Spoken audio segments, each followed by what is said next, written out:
स्वः तत्सवितुर्वरेण्यं भर्गो देवस्य धीमहि धियो यो नः प्रचोदयात्। ॐ सहना भवतु सहनौ भुनक्तु सह वीर्यं करवावहै तेजस्विनावधीतमस्तु मा विद्विषावहै। ॐ शान्ति शान्ति शान्तिः। श्रुतिस्मृतिपुराणानाम् आलयं करुणालयं नमामि भगवत्पादशङ्करं लोकशङ्करं शङ्करं शङ्कराचार्यं केशवं बादरायणं सूत्रभाष्यकृतौ वन्दे भगवन्तौ पुनः पुनः। ॐ त्वमेव माता च पिता त्वमेव त्वमेव बन्धुश्च सखा त्वमेव त्वमेव विद्या द्रविणं त्वमेव त्वमेव सर्वं मम देव देव। ओम गुरुदेव भगवान शिव शंकर भोलेनाथ कैलाशपति महाराज की जय। भगवान व्यास जी महाराज की जय। शंकराचार्य भगवान की जय। श्री कृष्ण शरणं मम श्री कृष्ण शरणं मम श्री कृष्ण शरणं मम श्री कृष्ण शरणं मम। देव ऋषि नारद भगवान की जय।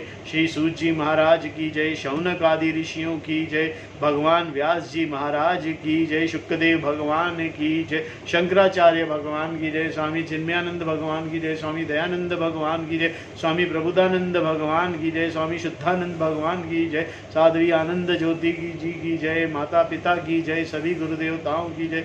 श्री कृष्ण गोविंद हरे मुरारी हे नाथ नारायण वासुदेवा।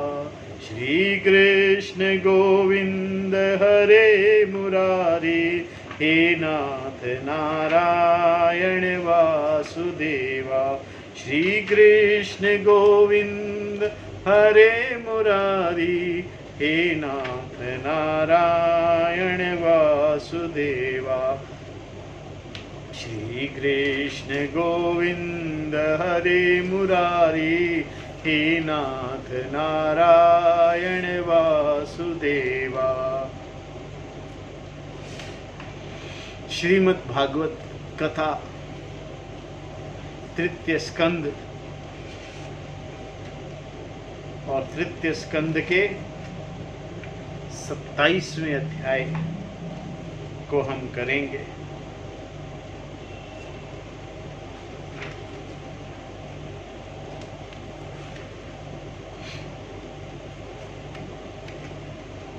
सत्ताईसवें अध्याय में कपिल देव मुनि जो अपनी माता देवहूति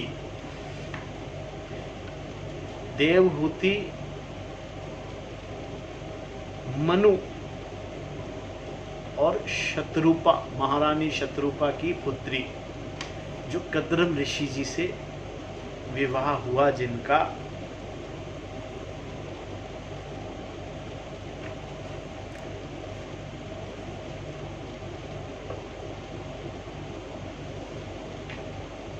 कद्रम ऋषि जी के पुत्र महर्षि कपिल देव भगवान साक्षात श्री हरि के दूसरे अवतार हैं। पहले अवतार में हमने वराह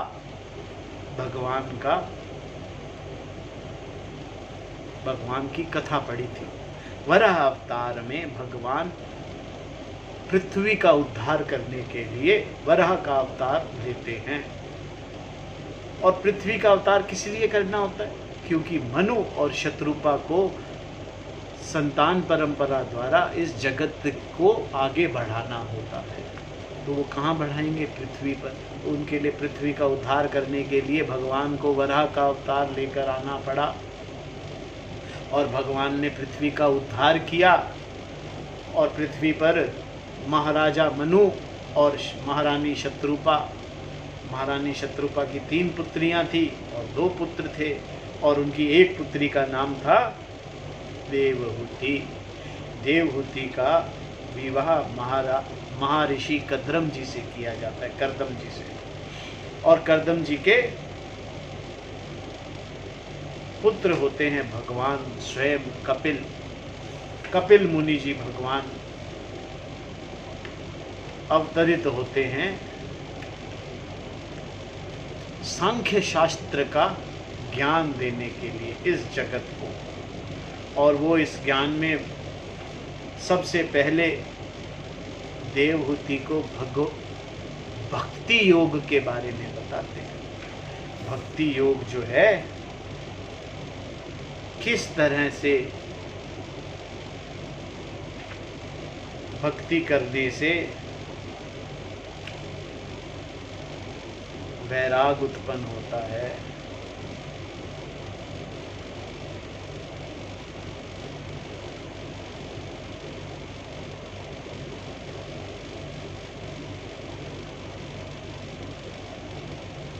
किस तरह से सुख और दुख से निवृत्ति मिलती है, ये भक्ति करने से कैसे होता है, ये हमने अब तक पढ़ा है।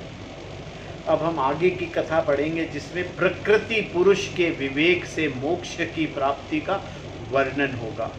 श्री भगवान कहते हैं, माता जी, जिस तरह जल में प्रतिबिंबित सूर्य के साथ जल के शीतलता, चंचलता आदि गुणों का संबंध नहीं होता, उसी तरह प्रकृति के कार्य शरीर में स्थित रहने पर भी आत्मा वास्तव में उसके सुख दुख आदि धर्मों से लिप्त नहीं होती। ये बहुत बड़ी बात है। आत्मा जो है उसको कोई प्रभाव नहीं पड़ता, कोई सुख कोई दुख उसका कोई प्रभाव नहीं पड़ता, उससे लिप्त नहीं होती आत्मा, क्योंकि आत्मा करता है ही नहीं, आत्मा तो अकर्ता है। वो कर्म करते हुए भी अकर्मा है, अकर्ता है, क्योंकि वह स्वभाव से निर्विकार, अकर्ता और निर्गुण है। किंतु जब वही प्राकृत गुणों से अपना संबंध स्थापित कर लेता है, तब अहंकार से मोहित होकर मैं करता हूं ऐसा मानने लगता है। ये एक त्रुटि है, और ये त्रुटि कहां पर है? आत्मा में नहीं है ये त्रुटि। ये जब मन और बुद्धि, जो इन पंच तत्वों के द्वारा अपन ने पढ़ी थी ना कल, जब सृष्टि का निर्माण पढ़ रहे थे हम, किस प्रकार मन और बुद्धि जो है, बुद्धि तत्व, इसके बारे में कल हमने पढ़ा था। तो मन और बुद्धि की मिश्रण से ये त्रुटि पैदा होती है कि मैं करता हूं, और वो त्रुटि जो है वो आत्मा पर आरोपित कर दी जाती है। आत्मा पर आत्मा नहीं कहती, उस अभिमान के कारण वह देह के संसर्ग में किए हुए पुण्य और पाप रूप कर्मों के दोष से अपनी स्वाधीनता और शांति खो बैठता है, तथा उत्तम, मध्यम और नीच योनियों में उत्पन्न होकर संसार चक्र में घूमता रहता है। एक बार ये त्रुटि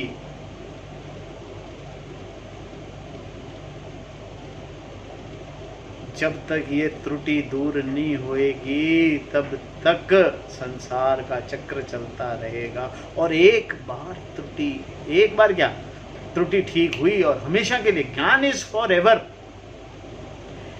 ऐसा नहीं है कि आज ज्ञान होएगा और कल दूर नहीं होएगा। ज्ञान पूर्ण होता है, संपूर्ण का ज्ञान होता है। ऐसा नहीं है कि सिर्फ एक पोर्शन का ज्ञान होएगा। पूर्ण ज्ञान पूर्ण होगा और पूर्ण ही हो जाएगा बस।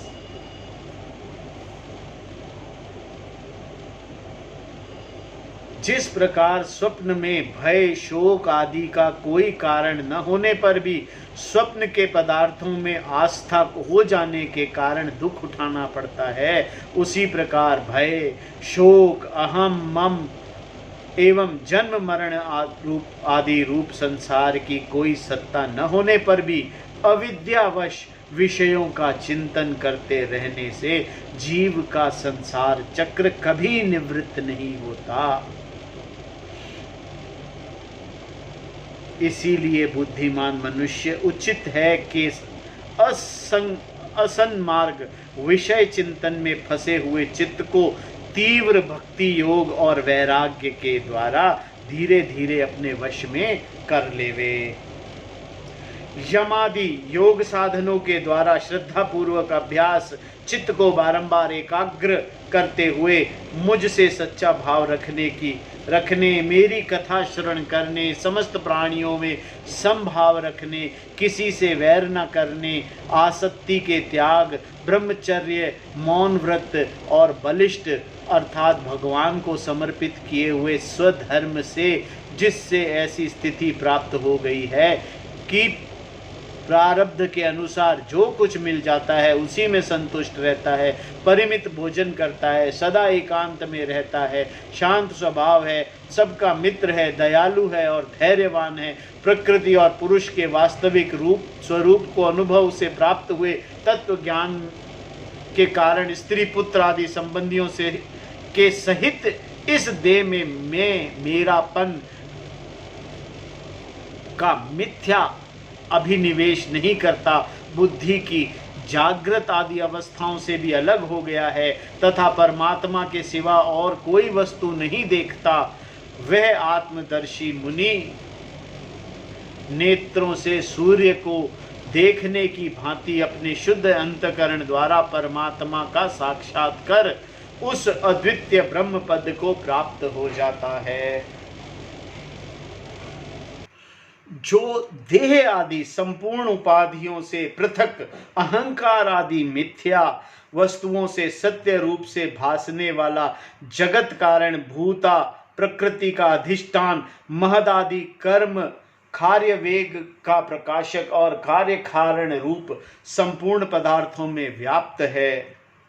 जिस प्रकार जल में पड़ा हुआ सूर्य का प्रतिबिंब दीवाल पर पड़े हुए अपने आभास का संबंध से देखा जाता है और जल में दिखने वाले प्रतिबिंब से आकाश स्थित सूर्य का ज्ञान होता है, उसी प्रकार वैकारिक आदि भेद से तीन प्रकार का अहंकार देह, इंद्रिय और मन से स्थित अपने प्रतिबिंबों से लक्षित होता है।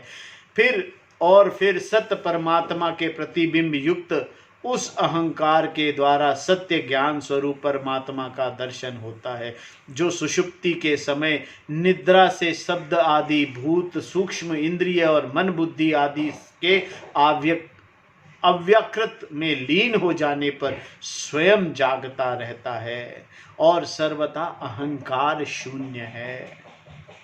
जागृत अवस्था में यह आत्मा भूत सूक्ष्म आदि दृश्य वर्ग के दृष्टा रूप में स्पष्टतः अनुभव में आता है, किंतु सुषुप्ति के समय अपने उपाधिभूत अहंकार का नाश होने से वह भ्रमवश अपने को ही नष्ट हुआ मान लेता है और इसी प्रकार धन का नाश हो जाने पर मनुष्य अपने को भी नष्ट हुआ मानकर अत्यंत व्याकुल हो जाता है। उसी प्रकार वह भी अत्यंत विवश और होकर नष्टवत हो जाता है। माताजी, इन सब बातों का मनन करके विवेकी पुरुष अपने आत्मा को अनुभव कर लेता है, जो अहंकार के सहित संपूर्ण तत्वों का अधिष्ठान और प्रकाशक है।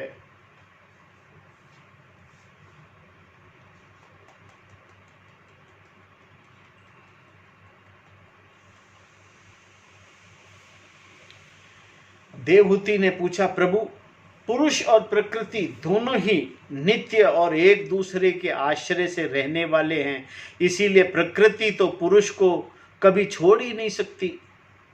ब्रह्मन, जिस प्रकार गंध और पृथ्वी तथा रस और जल की पृथक पृथक स्थिति नहीं हो सकती, उसी प्रकार पुरुष और प्रकृति भी एक दूसरे को छोड़कर नहीं रह सकते। अतः जिनके आश्रय से अकर्ता पुरुष को यह कर्म बंधन प्राप्त हुआ है, उन प्रकृति के गुणों के रहते हुए कैवल्य पद कैसे प्राप्त होगा? यदि तत्वों का विचार करने से कभी यह संसार बंधन का तीव्र भय निवृत्त हो भी जाए तो भी उसके निमित्त भूत प्राकृत गुणों का अभाव न होने से वह भय फिर उपस्थित ही हो सकता है। श्री भगवान कहते हैं, माता जी, जिस प्रकार अग्नि का उत्पत्ति स्थान अरणि अपने से ही उत्पन्न अग्नि से जलकर भस्म हो जाती है, उसी प्रकार निष्काम भाव से किए हुए सर्व धर्म पालन द्वारा अंतःकरण शुद्ध होने से बहुत समय तक भागवत कथा श्रवण द्वारा पुष्ट हुई मेरी तीव्र भक्ति से तत्व साक्षात्कार करने वाले ज्ञान से, प्रबल वैराग्य से, व्रत नियम आदि के सहित किए हुए ध्यान अभ्यास से और चित्त की प्रागढ़ एकाग्रता से पुरुष की प्रकृति अविद्या दिन रात क्षीण होती हुई धीरे धीरे लीन हो जाती है। किस प्रकार लीन हो जाती है? हमने बहुत बार इस बारे में बात कर ली है, फिर भी ये, क्योंकि यही बात है करने के लिए और दूसरी कोई बात ही नहीं है। ये जितनी भी कहानियां हैं ना, देखिए, कहानियां, कथाएं, लीलाएं, ये ज्ञान का साधन है, ज्ञान प्राप्त करने का साधन है। भगवान की लीलाएं, लीला इंपॉर्टेंट नहीं है, इंपॉर्टेंट है उनका ज्ञान, उनसे प्राप्त होने वाला ज्ञान।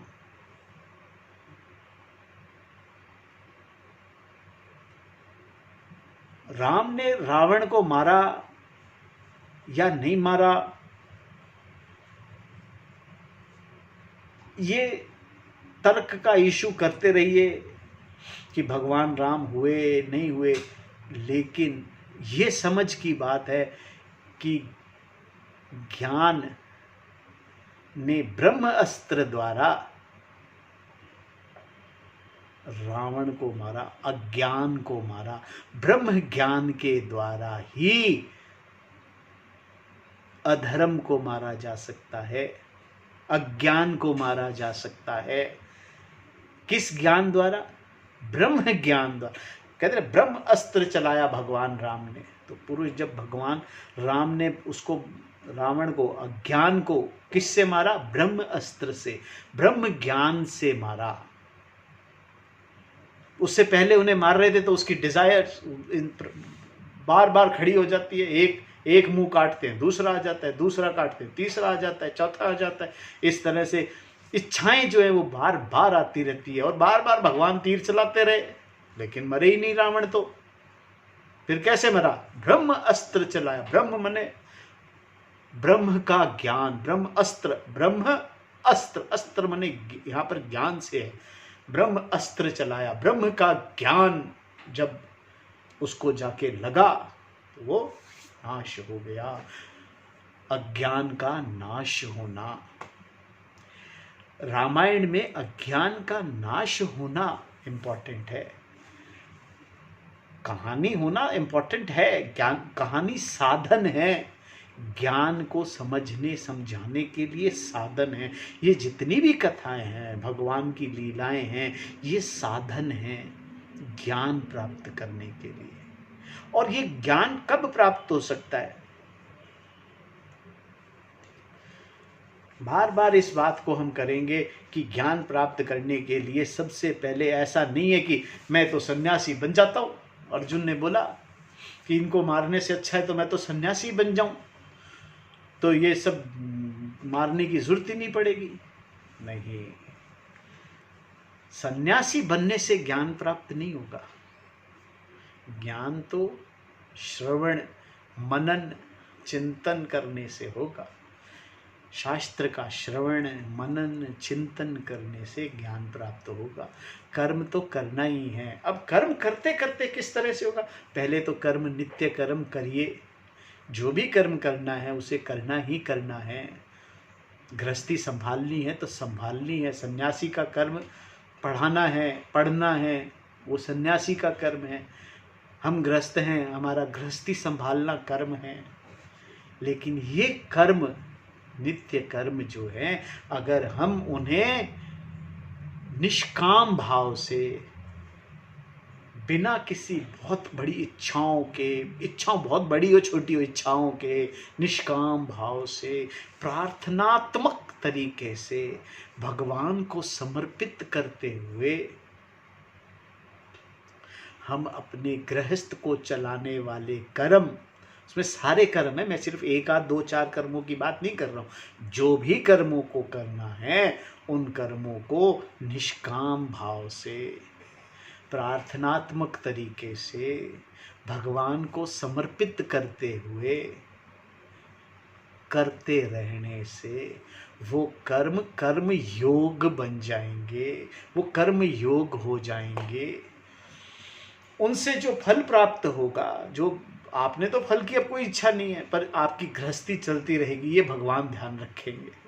वो ये इसमें कोई संशय नहीं होना चाहिए, ये श्रद्धा होनी चाहिए। इसीलिए सबसे पहले भक्ति की बात की जाती है कि भगवान की भक्ति करो। भक्ति करोगे तो भक्ति में, भगवान में श्रद्धा होगी, फिर आप भगवान के समर्पण करते चलोगे, सब कर्मों को समर्पण, जब कर्मों को समर्पण करेंगे तो कर्म योग हो जाएगा, ग्रस्त अपने आप चलता रहेगा, चलेगा। कर्म तो करेंगे ना, इसीलिए तो चल रहा है, कर्म करेंगे, ग्रस्त चलेगा, पर उन कर्मों में कोई काम भावना नहीं होगी, कोई वासना नहीं होगी उन कर्मों में। उन कर्मों को करने से, कर्म योग होने से अंतःकरण की शुद्धि होगी। अंतःकरण शुद्ध होने का मतलब है कि हमें अपने कर्मों से जब वासना नहीं रहेगी तो हमें समझ आ जाएगा कि ये कर्म सिर्फ कर्म तक ही है, इनका कोई बहुत बड़ा रोल नहीं है। उनसे वैराग्य उत्पन्न हो जाएगा हमारे को।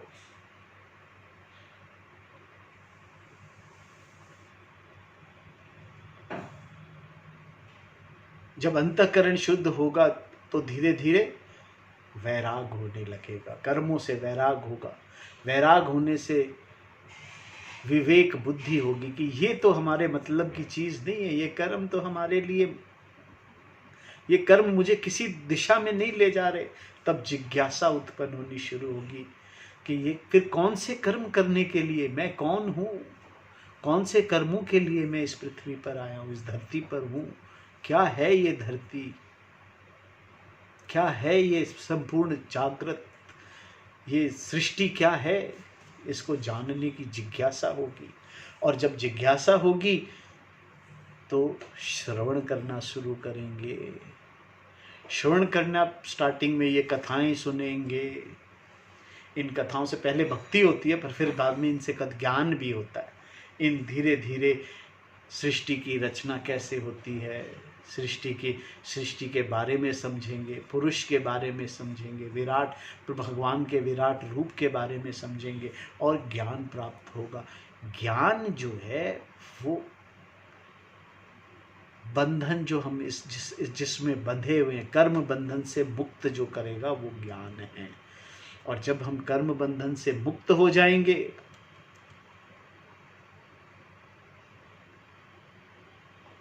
कर्म बंधन से मुक्त, अपने आप को संपूर्ण से एकाकार होने का आभास होगा, होने की समझ होगी,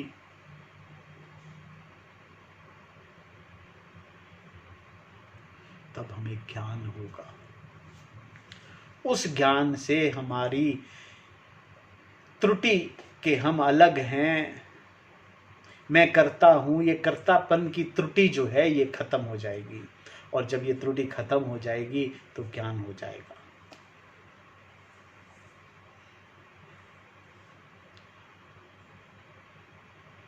और यही ज्ञान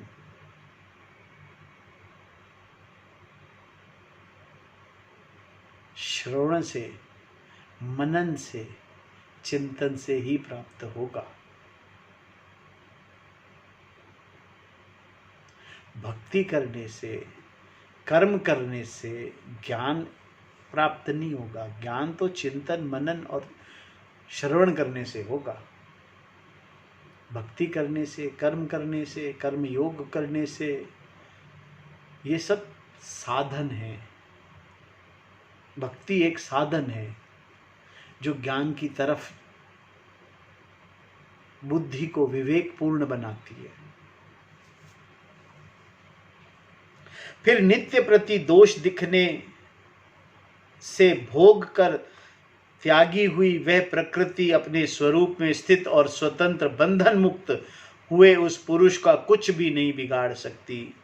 जैसे सोए हुए पुरुष को स्वप्न में कितने ही अनर्थों का अनुभव करना पड़ता है, किंतु जाग पड़ने पर उसे उन स्वप्न के अनुभवों से किसी प्रकार का मोह नहीं होता। जिस प्रकार स्वप्न में कोई अनर्थ हो जाए, चाहे कितना ही अनर्थ हो जाए, कितना ही नुकसान हो जाए, करोड़ों का अरबों खरबों रुपए का भी नुकसान हो जाए, पर जागते ही कहाँ है जी नुकसान? कौन सा नुकसान? तो स्वप्न का नुकसान था। या कोई करोड़ों का फायदा हो जाए, अरबों खरबों की लॉटरी लग जाए, स्वप्न अवस्था में लगी हुई लॉटरी जागृत अवस्था में किसी मूल्य की नहीं है। उसी प्रकार जब तक कर्तापन से प्राप्त की हुई धन दौलत चाहे कितनी भी हो, जिस दिन ज्ञान प्राप्त होगा, जिस दिन ये त्रुटि दूर हो जाएगी, उस दिन वो दौलत, उस दौलत की कोई अहमियत नहीं रहेगी, उस नुकसान की भी कोई अहमियत नहीं रहेगी। ना सुख होगा ना दुख होगा, क्योंकि त्रुटि है ही नहीं। मैं जो ये देख रहा है, जो कर रहा है, उसको तो इन चीजों से, ये तो चीजें हैं, विकार है, विषयों से कोई मतलब ही नहीं है।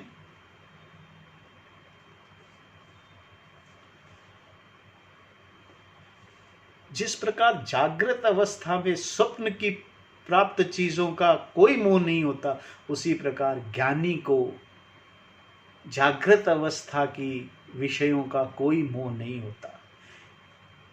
एक ज्ञानी को जागृत में प्राप्त सुखों का कोई मोह नहीं होता।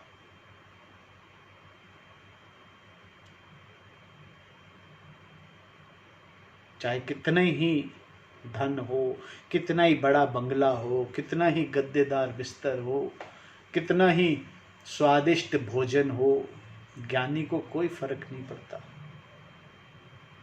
क्योंकि ज्ञानी के लिए भोजन मात्र शरीर चलाने के लिए है। स्वाद भी आएगा, ऐसा नहीं स्वाद नहीं आएगा ज्ञानी को, ज्ञानी को स्वाद भी आएगा। हलवे का स्वाद हलवे का ही आएगा, पूड़ी का स्वाद पूड़ी का ही आएगा, पर उससे उसका मोह नहीं होगा, क्योंकि वो ज्ञान प्राप्त कर चुका है कि इसमें, इस मोह में से कुछ लेना देना नहीं है, क्योंकि ये सब मिथ्या है, ये सब असत्य है, ये सत्य नहीं है। मैं सत्य हूँ, परमात्मा आत्मा जो अकर्ता है वो सत्य है। मैं सत्चित आनंद हूँ, मैं सत्चित आनंद स्वरूप हूँ। ये ज्ञान जो है ये मोक्ष प्रदायनी है। उसी प्रकार जिसे तत्व ज्ञान है और जो निरंतर मुझ में ही मन लगाए रहता है, उस आत्मा राम मुनि का प्रकृति कुछ भी नहीं बिगाड़ सकती। शरीर का बिगाड़ सकती है, मेरा कुछ नहीं बिगाड़ सकती। जब मनुष्य अनेकों जन्मों में बहुत समय तक इस प्रकार आत्मचिंतन में ही निमग्न रहता है, तब उसे ब्रह्मलोक पर्यंत सभी प्रकार के भयों से वैराग हो जाता है, सब प्रकार के भोगों से वैराग हो जाता है। भोगों से वैराग होने का मतलब ये नहीं कि भोग समाप्त हो जाते हैं या भोगों को छोड़ देता है, नहीं नहीं नहीं, उसे समझ आ जाती है कि ये भोग सत्य नहीं है, ये भोग और ये विलाप, ये दुख, ये कुछ भी सत्य नहीं है। ये समझ आना वैराग है। वैराग का मतलब कुछ छोड़ना नहीं है, कि वैराग हो गया, घर बार छोड़ के और सन्यासी बन गए, चलो जी हरिद्वार ऋषिकेश। नहीं नहीं नहीं, वैराग का मतलब है गृहस्थ में रहते हुए, गृहस्थी चलाते हुए ये समझना कि ये सब मिथ्या है, ये वैराग है। ये जो सुख मिल रहा है, खाने का सुख, बैठने का सुख, वातावरण का सुख, एसी चलाया ठंडा हो रहा है, पर ये सब सुख मिथ्या है, शरीर तक सीमित है। इन सुखों का जो सीमा है ना, वो इस शरीर तक ही है। मुझे ना ये सुख कुछ करते हैं, ना दुख से कुछ है, सब शरीर तक सीमित है। क्योंकि मैं इस शरीर को, या आत्मा ने इस शरीर को मैंने आरोपित कर रखा है, आत्मा पर, अपने आप पर आरोपित कर रखा है। जब मेरा वह धैर्यवान भक्त मेरी ही महती कृपा से तत्व ज्ञान प्राप्त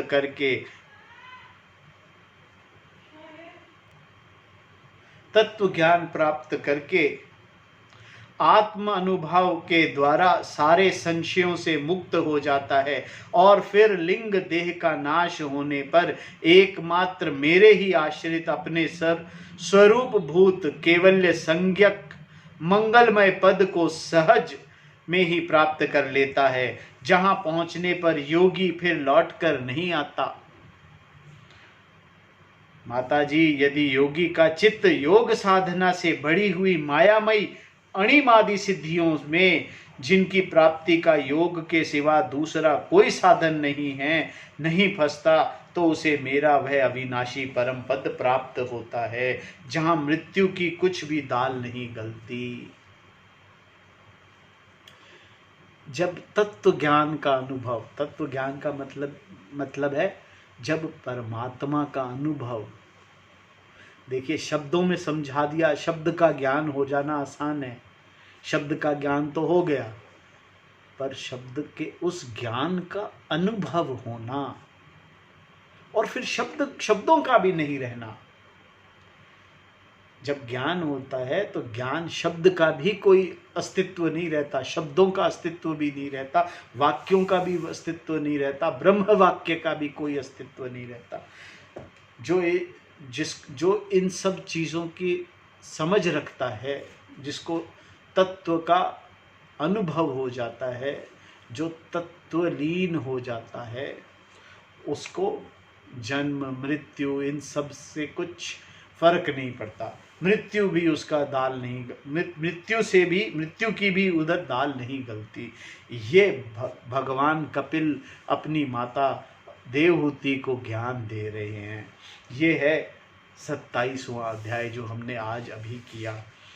आज की कथा को हम यहीं विराम देंगे। कल हम अष्टांग योग की विधि के बारे में अध्ययन करेंगे।